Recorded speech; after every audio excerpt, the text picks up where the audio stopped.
Hey, good afternoon, everybody.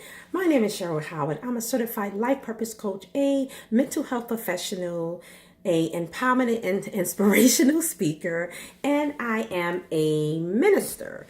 Today, I did something earlier in my Single Woman of Purpose group, and I kind of wanted to get a little bit more detail into it, but I talked about boundaries. The reason why I did something in that group is because I have Saturdays as a self-care Saturday. And when we talk about self-care, that's what I bring this around a little bit. We talk about self-care and different things that we can do to care for ourselves so we can really be good for other people as well. So, but part of self-care, what some people forget to focus on is creating healthy boundaries, personal boundaries in our life, because believe it or not, it helps you to manage your life better. Things are smoother. It enhances your quality of life because you're setting limits, not only limits, also on the flip side of that, healthy boundaries where you may need to open up in some areas. And we'll get into that as well. But it's just very important for you and to understand other people's boundaries. And so we have to practice this in all types of relationships, right? Our professional relationships, our romantic relationship, like husband, wife, our children, yourself as well. So respect your own boundaries, communicate that to other people, and then also respecting other people's boundaries. But I'm going to go over a little bit of definitions of the certain type of boundaries I kind of want to talk about before I get into the traits of certain boundaries as well. For those of us who may not, and some of us know, but sometimes we just to get into detail about it, but we understand what it means when we may say physical boundaries, like the proximity of space in which you feel comfortable with, what is inappropriate proximity for you, what makes you feel comfortable and uncomfortable, and those things sometimes we have to communicate in certain relationships, because sometimes we may feel somebody is a little too close, and I have to be really aware of that as a mental health professional and a life coach, as well as a pastoral counselor, and then for people in general, whatever. Being aware and being discerning of what makes other people feel comfortable, because I'm a huggy person. I love to hug. I'm very affectionate. That's just me. But I'm also aware and sensitive to other people proximity, like what's comfortable for them. What's a healthy boundary for them, or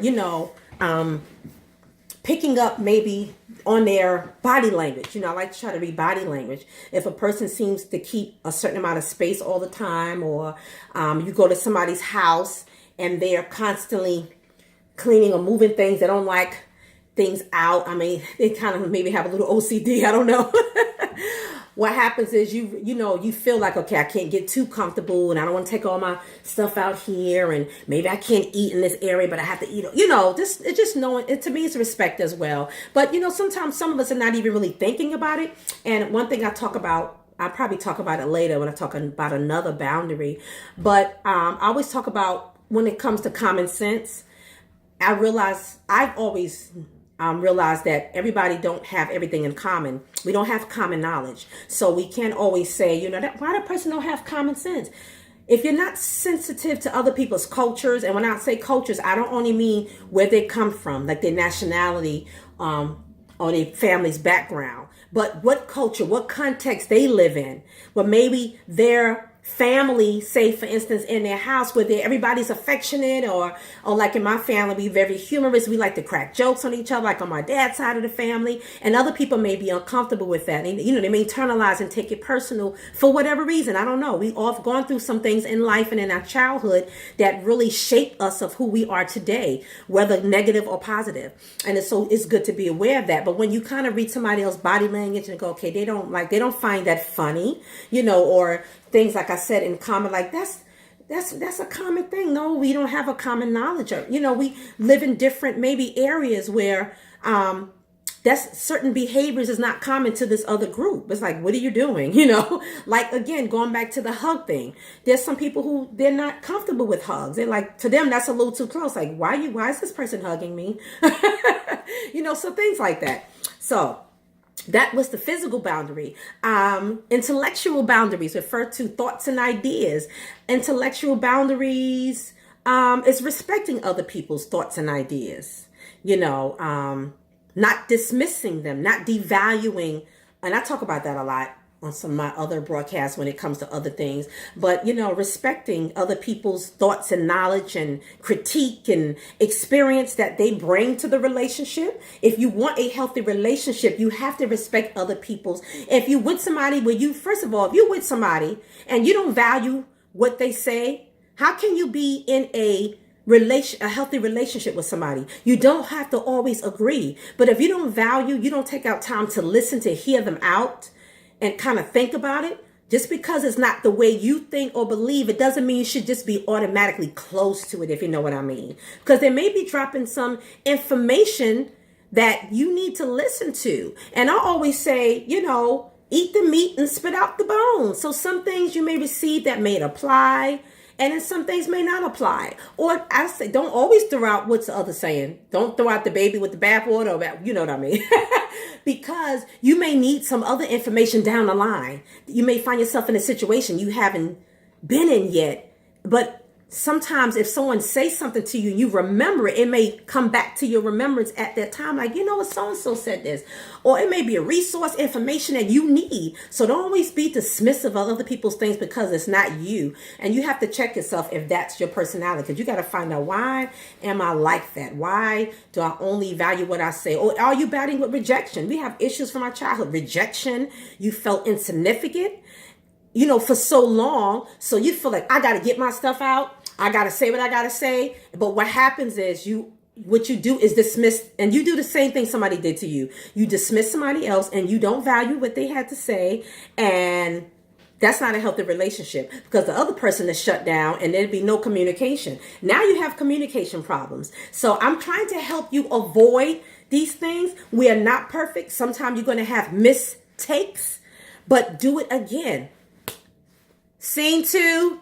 Action, whatever. Let's do it again. So, and hopefully this is all part of personal growth. Let's just put it under personal growth as well. So that was intellectual boundaries, and not violating somebody else's intellectual boundaries. Emotional boundaries. Of course, we're talking about feelings, respecting other people's feelings and respecting your feelings. So I'm always going to talk about respecting your feelings self. This is self-care. You have to value and care about yourself, and other people will do the same. That's also part of emotional boundaries. Also, emotional boundaries include limitations when you should share and not share information. I'm trying to give an example. And I think I have one. Let me see. I wrote an example down. Oh, emotional boundaries. As opposed to revealing everything to someone else. Okay, so we have to be mindful and careful and cautious not to overly share maybe a lot of your information for several reasons. For one, of course, me being a person who worked with a lot of people in counseling and coaching, I may share a testimonial about myself if I feel like it's going to help my client and they can relate to. However, I am very aware that, I can't share always too much information, because it may be if it's something that's really, really, it could be heavy, and it may make them feel even worse, because it's like, now they don't heard your stuff. It's like, boy, I'm already battling my own symptoms of trauma. Now I got more stuff. And then they end up becoming a counselor too. So the roles is flipped. They're switched, where now you're supposed to be helping that person. This don't only have to be that type of professional relationship. It could be like, again, with a loved one. But you don't give in too much stuff emotionally. You left that person with a lot of extra weight.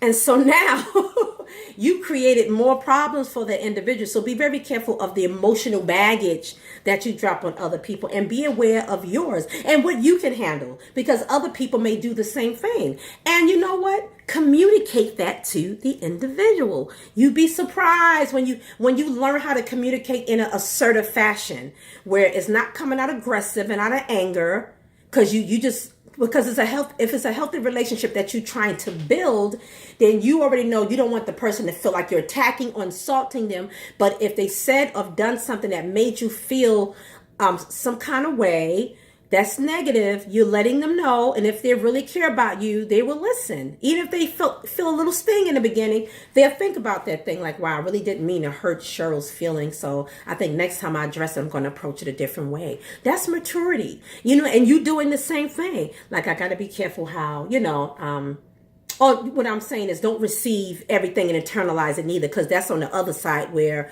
that person's like, okay, I can't internalize everything. The person didn't mean it that way. They were just trying to explain, so growing does take work. But you want to put in the work when you love other people and you want to be in relationship with other people. And the thing I've been talking about lately is having a relationship with yourself, getting to know yourself, getting to know your boundaries and your space. In order for you to be in a good relationship, you have to know what those things are. And then you have to learn how to communicate them with other people, even with your children. I need mommy time now. I need daddy time right now. I got to take care of some things. But you know what? When you set up a structure, I'm going to talk about that later, about time boundaries. Very important. So I'm going to leave that for that. Okay, so emotional boundaries. We talked about that. Sometimes emotional boundaries include violating somebody else's feelings and thoughts, or feeling violated when someone criticizes and belittles and invalidate your feelings. That goes back to something we talked about before. But they don't validate your feelings. They invalidate your feeling, and they always criticize and they belittle. And that's not a healthy relationship to be in. So if someone is constantly doing that, you got to ask yourself, first of all, you have to have the self-love, good self-esteem, because when you have good love for yourself and self-love and self-esteem, you don't allow yourself to be an abusive, because that's abusive. That's emotional abuse, for you to stay in a relationship and someone constantly belittles you, dismisses you, do not value you at all. That is not healthy. And really, I was going to say, and still, you should communicate to the person that I believe that's rude. The way you said things, you really make me feel a certain way, whatever the case is. And some situations, you say it and you leave, because if you have to tell a person that over and over again, I don't personally believe you should be with a person like that. Maybe they still need to grow, because then no one is going to change overnight. And sometimes you want to fix and change people overnight, but you know that this is constant for them. This is a behavior that they need to deal with. And there's other situations where they just need some awareness about it and communication and some growth. And you can work on those things and see what's workable. Work with me here. We can work together, because we all have things, so it's good to have an open dialogue and communication like that, where you can share things and they can share things and you don't take it personal and you work through stuff. That's ideal, right? Okay, so sexual boundaries.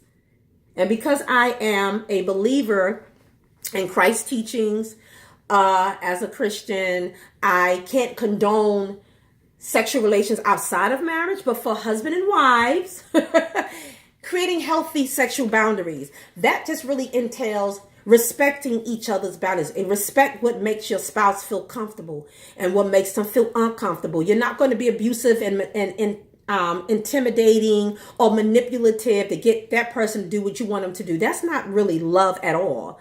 It's not about being selfish. Sexual relations is something that God created for husband and wife to be expressive of their passion and their love for each other. And so there's a mutual desire to please each other, not just yourself. You don't want to feel like you're being used or like you're a prostitute, whether you're male or female, in a marital relationship. Something is wrong with that. Yes, husband and wife do things sometimes. They're not always in the mood, but you want to please your mate. But it's not in a way where it's like, if I don't do this person's going to leave me, or and you doing it out of fear. That's not healthy. And fear does not come from love. No. So that's unhealthy sexual boundary. So respecting each other's desires and what makes them feel comfortable and uncomfortable, that is very, very, very important in that area. Material boundaries refer to money and possessions. So learning how much to share, how much not to share. Like I said, sometimes I think about the Bible scripture, not to cast our pearls before swine, meaning give something valuable to someone. And it could be yourself, because you are valuable. You are fearfully and wonderfully made. And you cannot spend and waste your time giving your valuable self to someone who does not appreciate you. They do not value you or respect you. Yet you keep giving of yourself until you have nothing left. You're unhappy. You're unsatisfied. You feel worthless because you've given this person your power and everything, and you don't have nothing else left of you to give. And then you end up staying in a relationship because you feel powerless. So no, we're going to break that cycle. I'm about breaking bondages, okay? My coaching practice is Get Your Life Back Inspirational Coaching. And what I do is motivate people and I push them to live in their purpose. So I help them break through barriers and propel into purpose. That is my motto. Motivating people to break through barriers and propel into purpose. So sometimes we have to break the barrier of a cycle that we always find ourselves in. Like, why I keep ending up in the same situation, in the same type of relationship? We need to take a look at ourselves and do our own self-assessment. Like, why am I doing this? You know, you may find the root of it, but then after you find the root of it, do things you need to do to change it. I gave this funny story and I told my daughter about it. It's so funny. But you know what? I had to do this because it helped me mentally. When I was very young, and I'm going to talk about, you know, the power of no and learning to say no, because that's another boundary too. But I remember I noticed within myself when I was real young, this is like when I was a child and teenager, I would always, when you walk down the sidewalk, you know how, you know, there's people coming from one direction, you're going another way, so you're kind of passing. But I had a tendency where I always let people by. Like I'm just always swaying out the way to let other people walk by. And I realized the reason why to me that I was able to see something deeper, because we do that sometimes, it's okay.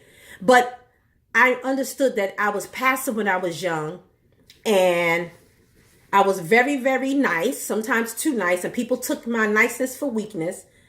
And I end up valuing other people more than I valued myself. So I learned these things when I was a child, believe it or not. Because I would look at things. I was always a person to analyze certain things. So I started looking at myself.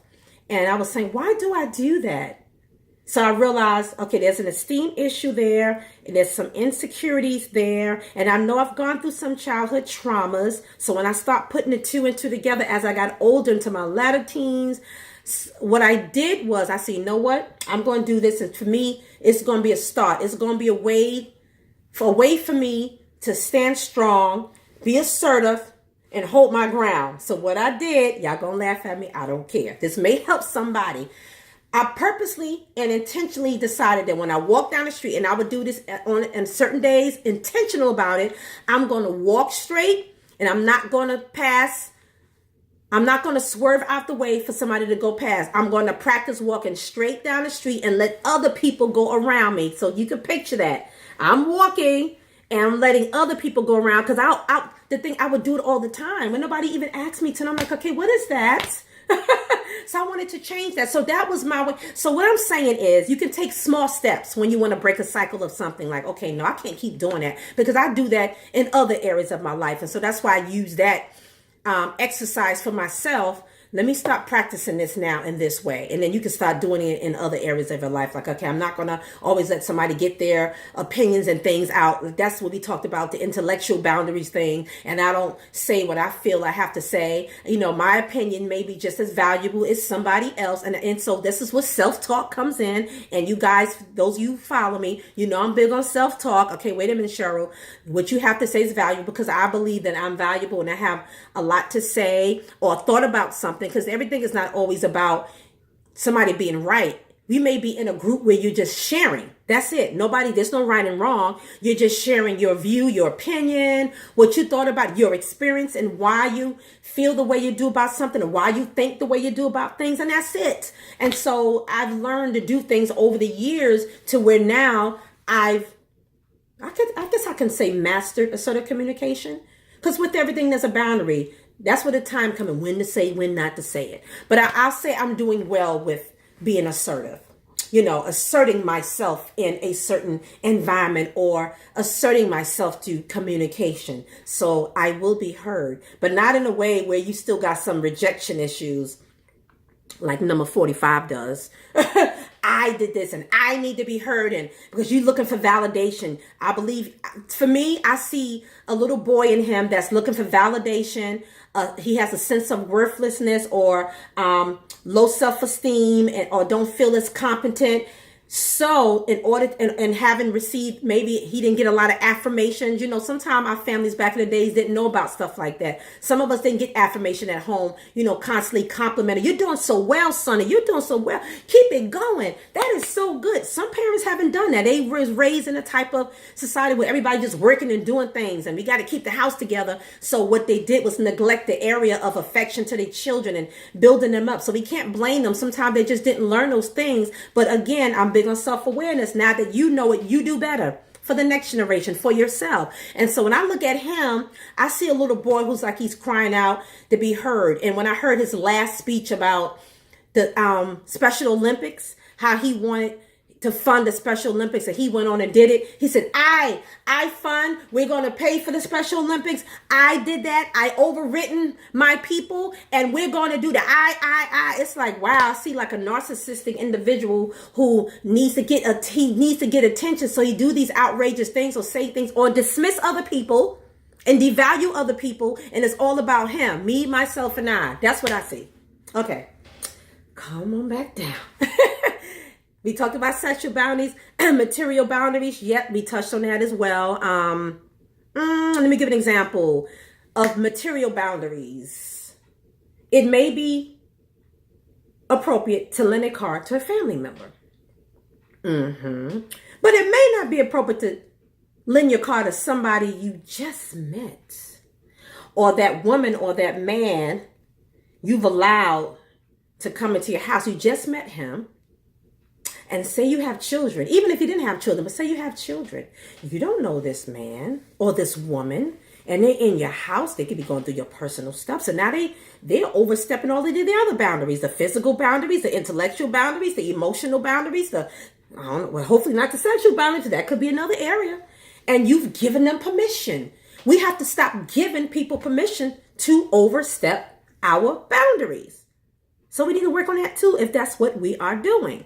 So that's an example of a material boundary, giving valuable things to the wrong person, or maybe a person you don't even know yet. We need help in that. Time management refers to how you use your time.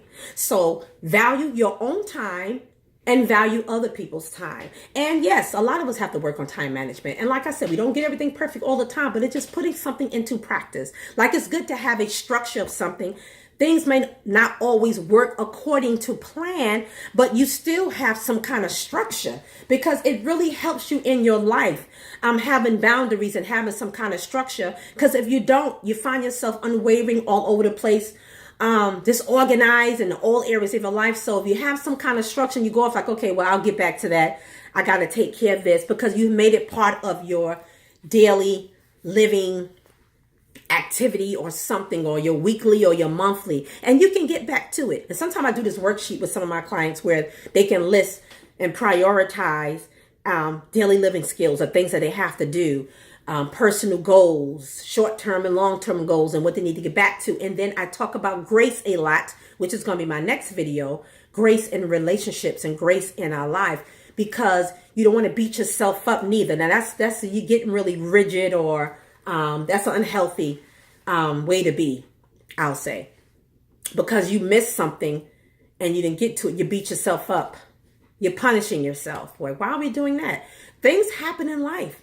Situations arise that you have no control over. It's okay. So on the worksheet I have where a client can write down things I need to get back to. It's just a way to help people learn how to organize their life, how to structure. Look, I use those things for myself. I just use a lot of my digital calendars, and I'll put alerts or I'll write dates next to things. Okay, you still got to do this. Even if paying bills, pay this on Thursday, whatever the case is.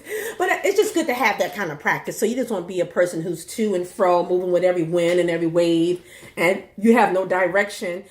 And that's very hard to be a leader that way if you're a leader, because how can somebody follow and submit unto your vision? And this is good for men who or husbands, and you want your wife to submit. And I believe in submission, because I believe submission is positive, because I also believe in a scripture that says husband and wife submit to one another. But how can somebody submit means coming under your vision if you don't have a plan or blueprint? There's no direction. So everything is, a woman won't feel secure or trust, or that she can trust you or she can rely on you when she needs to, if you don't have any structure in your life, you're just whatever comes, whatever happens, we'll take it as it. No, you can't look at everything like that. Some things, yes, because you can't worry about everything. Some situations you have to like, you know what? It's out of our control. We just going to give it to God and we going to do what we got to do. Because maybe it's a situation you can't change right now. We going to ride this out. Now you may have a plan and purpose for when you come out of it. And it's okay. But you can't go about your whole life like that. It's like, it makes a person feel unstable. Like, I don't feel secure about the relationship because I can't trust you to carry me. You're supposed to be the captain of the ship. We co-captains, but you also, Bible talks about the husband being a head not meaning boss, but it means that the head, they're the leader, they're the overseer, they're the protector, whatever. That's what men's roles are. So even if you're co-leading, still, he's the head. So it's like you have to have some kind of plan. Like, what am I always talk when I talk about relationships? What am I co-signing to if I marry you? What am I agreeing to? Marriage is a contract, it's a covenant, it's an agreement. But I need to know what am I agreeing to, because the Bible says, how can two walk together lest they agree? And I may not agree with the way you live your life. I'm not talking about with little things, but I'm talking about your life overall. And it's like, then what happens is the relationship will be so unharmonizing because you're not flowing together. There's constant clashes. I want to give an example. You may have a person in the relationship who's very, very, and some people can live this way and make it, but I'm saying it's going to create frustration. One individual, because everybody's not the same. One individual, very organized. They like to stay on top of things. And the other person is the complete opposite, where they let everything go. The bills pile up. 4 months go by. They didn't even tell their spouse that, oh yeah, I didn't pay that. And then the lights go off and then you're sitting there. So the other person sitting there frustrated, not because you didn't have the money. That's understandable. You're struggling. Y'all just having a hard time. You're having financial hardship right now. But I'm saying when a person has a pattern of, it can frustrate. Like, I'm not the perfect, most organized person in the world, but I have an organization to my things. Even stuff that I even have organized chaos. What I'm saying is I may have, like, in my office on the side, a stack of papers that I need to go through that I may not have thrown out yet. I need to rip up some letters. I'm like, okay, I'm accumulating this stuff because I think when I get home, I'm getting overwhelmed. I'm tired. I don't feel like tackling this today, but it's stacked up for me to get to, or I bought myself, there's things you can do. I bought myself containers, totes, drawers, where I have certain papers and letters in it. So I know where to go find these documents or where to find my leases, my lease agreement or things like that important. My bank statements or whatever. I have them in something so I can go to look at it. I have certain certifications that I have. I have a file cabinet where I can go in and look. It may not be A, B, C, D, but I know in this folder that says certifications, I can find my certifications. So stuff like that, it does make life easier when you create boundaries. And that's my main point. So that was all in the time management. I know there was something I wanted to talk about when it came to the time management, respecting your own time. Here it goes. Thank you, Lord, for bringing it back to my remembrance. Respect your own time. The reason why I say that is because it's very healthy that when you do have that structure and say, I'm going to set aside some time for myself. Like I call this self-care Saturdays in my group that I have on Facebook. To help people remember that I too matter. Like I need to take out that time. So, okay, I'm going to spend 2 hours to just relax or maybe take a walk or exercise or go to the gym or, do nothing. Take a nap. I need a nap right now. Take a nap so you can de-stress, relax, and then maybe even get in the mode of you want to be creative. And now you relax so you can think about things that you want to do. Maybe things you kept putting off and say, I'm going to get back to that. I'm going to write down the places I want to go this summer. Stuff like that. Because when you're busy, you say, oh yeah, I got to do this, but you never get to it. So maybe taking out those 2 and 3 hours, that's your time to do that. And you feel good about it because you achieved something. It was a short-term goal that you have achieved. And you say, wow, okay, I got my list of places I want to go. Next thing I want to do, I want to check out maybe airline flights and tickets and prices and stuff like that. But I'm just giving that as an example. But set aside some time when you set some time aside, or you learn how to manage your time and how to put yourself in that whole equation, you teach somebody else how to treat you. You teach somebody else how to respect your time. It's very important, because sometimes when you don't do that and you overextend yourself and your time, what you do is you disrespect your own time. You disrespect your own time. You didn't stay true to you. Now, of course, these things are going to happen sometime. There may be a crisis, something may arrive, but I'm talking about, I'm talking about a practice of doing these things, and you keep complaining about it, you're frustrated. Well, reevaluate what you're doing and what you're not doing. I do it all the time. Cheryl, you need to do this better. You need to work at this better. Or you need to go back to doing that. Remember when you used to do that and how things were flowing, and you need to go back to that. You allow, time went on and this and that, and you're putting stuff to the side. And maybe there's valid reasons, but you didn't work on that area. We're always working on ourselves. We're always growing every day. So none of us are doing everything the right way 24 hours a day. But I'm just trying to help you have a better quality of life. Being your best self. We always say, be your best self, live your best life. But this is part of living your best life. Let's talk about all these internal things that we need to deal with. Not all the material things that she living her best life, or he living his best life, because we judge that by the material things that people have. Cars and houses and land and how many expensive vacations they take and all of this stuff. And there's chaos inside. You don't know, people are just falling apart inside, but you're looking on the outwardly things. You're looking on the material things. You're looking on the appearance, and for women, we cover girls. We can cover up some stuff. You don't know nothing. We looking good, but inside we're like, oh my God, are we exhausted because we don't have any time boundaries in our life. We overextend ourselves. A lot of us women have to learn to do that, because some of us are mothers and wives, and we give ourselves to everybody else, but don't forget about you, honey boo. Can't do that. So time boundaries sometimes are violated when another person demands too much of another person's time. You got to let people know. I always say communication is so key.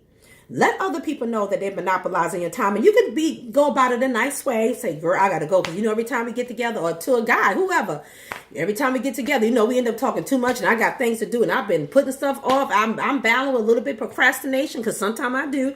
And so you can say it like that in a jokey way. You don't have to always be aggressive with stuff. Sometimes what happens is when we don't learn how to be assertive when we need to be, and we hold stuff in and never communicate it to the other person, when we do open our mouth and say something, what comes out is the frustration, because you allowed that stuff to accumulate and build up inside of you. So learn how to be assertive, and you can say things in a nice way.